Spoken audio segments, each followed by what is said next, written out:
Why do we need, why there is a gap of cybersecurity professionals worldwide. So today they say that there is a requirement of 3.5 million cybersecurity professionals worldwide. This is estimated till 2025. The main reason is because of the extent of attacks which happens all around the world. Now there are millions of attacks happening. Every other day you get onto LinkedIn, you get onto social media, you go down to the regular news you all read, and you'll always find some sort of information related to attacks which is happening in some part of the world.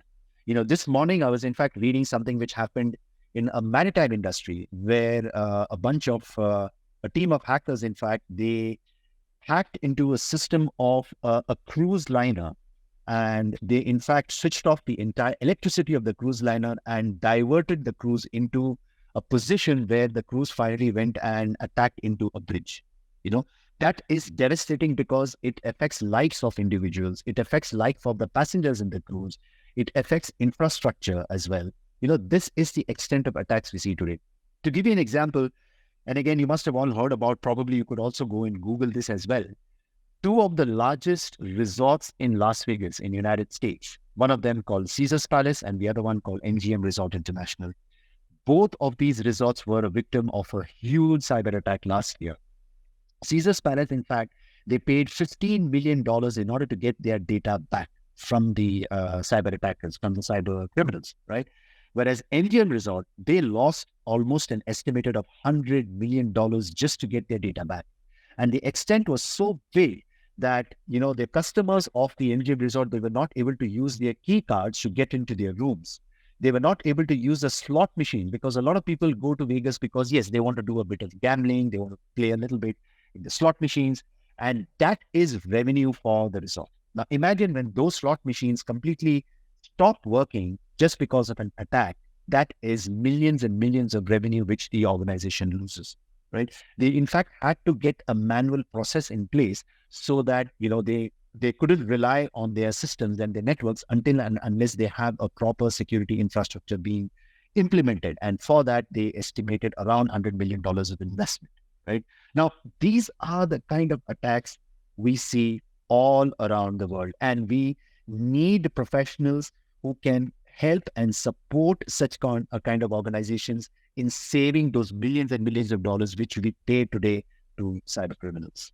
So as I spoke about the shortage of cyber professionals, and that's the reason why you all are here in this session, right? You all need to understand, okay, if you want to get into the industry or if you want to progress in an industry, what is it that this industry holds for you? Now, again, it is quite well known and, it's been quite popularly, being showcased everywhere that when you talk about cybersecurity in terms of salaries, in terms of income, it's a high paying industry, right? Most of the cybersecurity professionals, somewhere around 45,000 to, let's say, based on their experience, it goes more than $100,000 they earn on a yearly basis, right? So let's say from a European perspective, it's literally almost the same.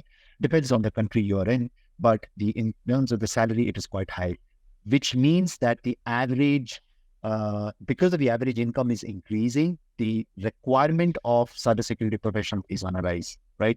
So the reason why that's happening is because cybercrime has been increasing globally since by 15% year on year for the last 5 years.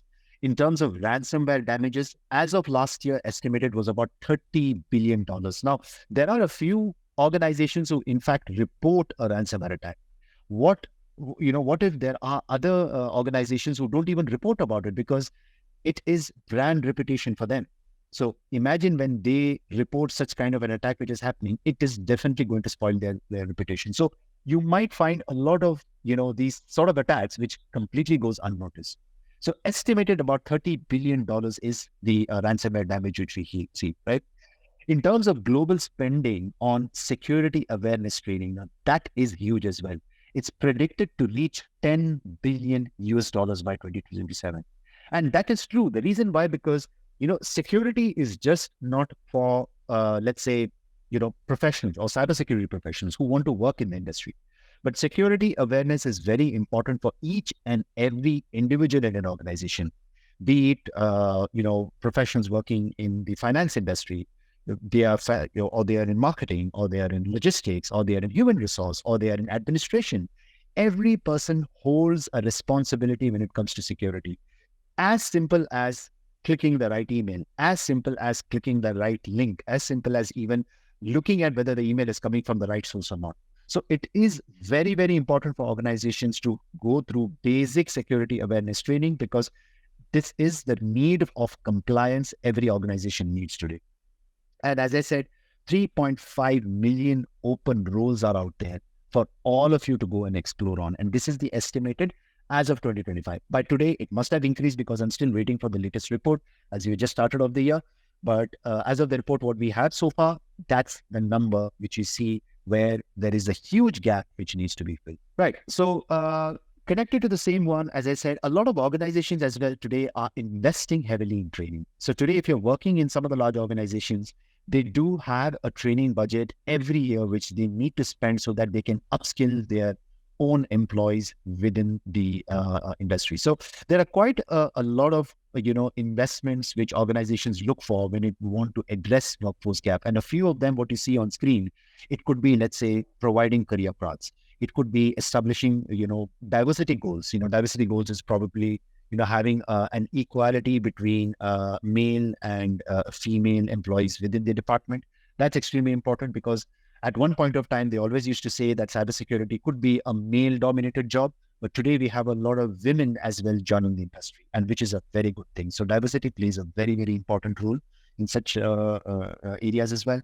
Investing in certifications, obviously, the organizations, they invest heavily so that they want to have their team certified, right? Because let's say tomorrow, for example, ICT Academy, they are a team of certified professionals, right? When they go and have their pen testing assessments done in large organizations like banks or healthcare or, media organizations, the first thing what they ask is always, are you really certified to attempt a pen testing in our organization or not? Because again, pen testing means you have to definitely get permission of the organization to infiltrate into their networks, right? So you need to have that required certification. So certification plays an important role. But I think the main key area, what I would like to highlight, is investing in training. And that is very, very important, which a lot of organizations are doing today. I think to add to this, what I've heard as well, that is in Kosovo, they have recently opened the cybersecurity training academy as well. I think this is something which has been funded by the government. So it is a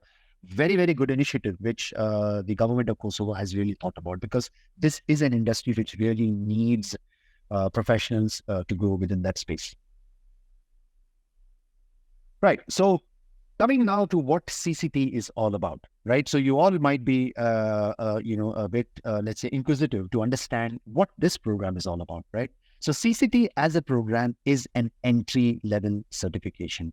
The main reason why the program was designed is because we as EC Council wanted to get as many people as possible into the cybersecurity industry. First and foremost, obviously, is to fill the big gap we see in that space. Second, most important, is to keep alive with our mission, that is to mitigate cyber attacks, right? Now, when I talk about just a little bit of a gist towards the program, it's a curriculum which has been aligned to expected to the technical level job roles which is required today, which I, as mentioned in my previous slides as well, our program is designed in such a way so that they are connected to the real world techniques, right? Real world tools what people use within the organizations. So, which means that it has to also map to actually what the technical levels are of those people within those industries. And then most important as well is having hands-on experience. Capture the flag challenges, CTF competitions are quite a lot out there, and even hands-on learning, which means that it gives you that immersive experience what you need within the program, rather than being theoretical, which obviously I did not believe. When you're obviously in the field of cybersecurity, you need to have that hands-on experience, and that is what the CCT program is all about. So moving on to dwell a little bit more deeper, this slide kind of gives you a better understanding of what the program consists of. So as I said, this is the only program which is a multi-domain program you have. Why? Because after you complete this program, and let's say after a few years, you want to specialize in other domains, then you start specializing in individual domains, right?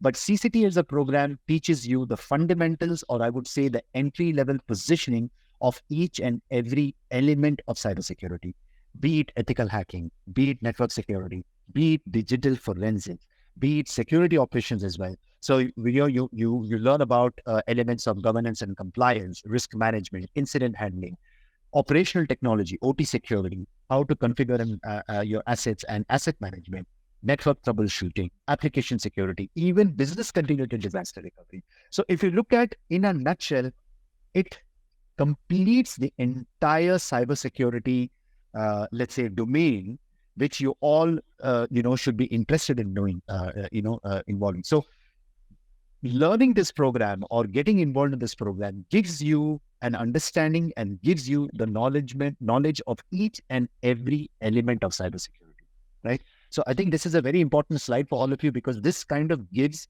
you a complete overview of what the program is all about. So it teaches you each and every aspect of cybersecurity. So when it comes to hands-on, and that's what I mentioned, it has 85 real-life practical hands-on labs, which again also does have a live cyber ring where you can go and challenge and practice yourself. Other than guided labs, which you always have, you also have challenges which you all can go and appear on. And even as I said, in terms of multidisciplinary learnings, which I had already shared in my previous slides about network defense, ethical hacking, security operations, and digital forensics. So it covers each and every element of cybersecurity. Even when it comes to the exams, now this is very, very important, because a few of our exams, let's say, for example, certified ethical hacker, they have two different exams, which is they have a multiple choice exam, and they also have a practical exam as well. But when it comes to CCT is a combination of multiple choice and performance-based exam, which means that you actually have to attempt real life cyber challenges. Only then you can complete your exam, and then you can get certified with CCT.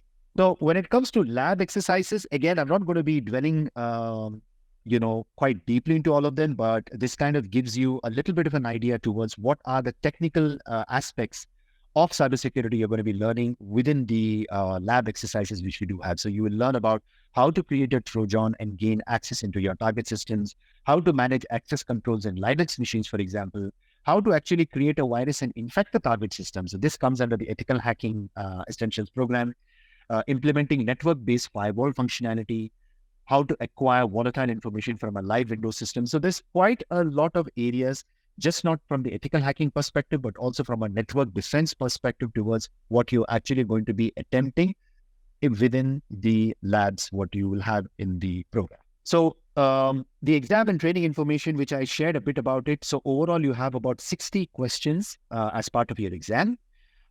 You are given 3 hours to complete an exam. And as I said, the test format is a combination of multiple choice and real life hands-on exam as well.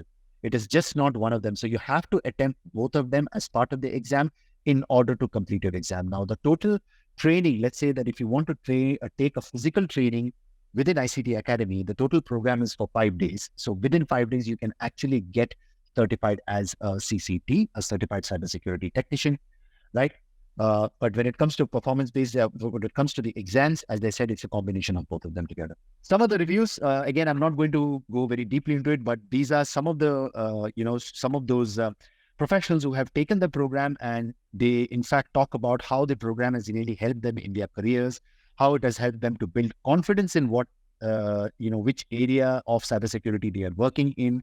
And it has also helped them, let's say, to maybe, get a raise in their salaries, for example, or get the dream job what they want to do. So a few of the reviews are there. You can also go to Google and search for CCT, EC Council, and you'll find a lot of them out there. There are a lot of other certification programs out there in the world. And one of the most popular ones, which you all must have heard about, is the CompTIA Sec Plus as well.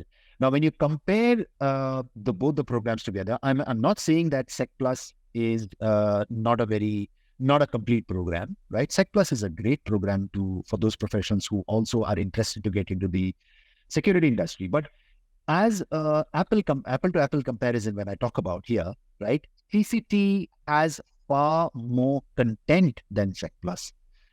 Even when you look at the labs out there, so you have 85 different kinds of lab scenarios within CCT, whereas in Sec Plus, you only have about 32 labs. So they are double the intensive in terms of the kind of labs you see in the CCT program. It covers a lot of, let's say, threat resources. What are the different kind of threat actors and agents look after?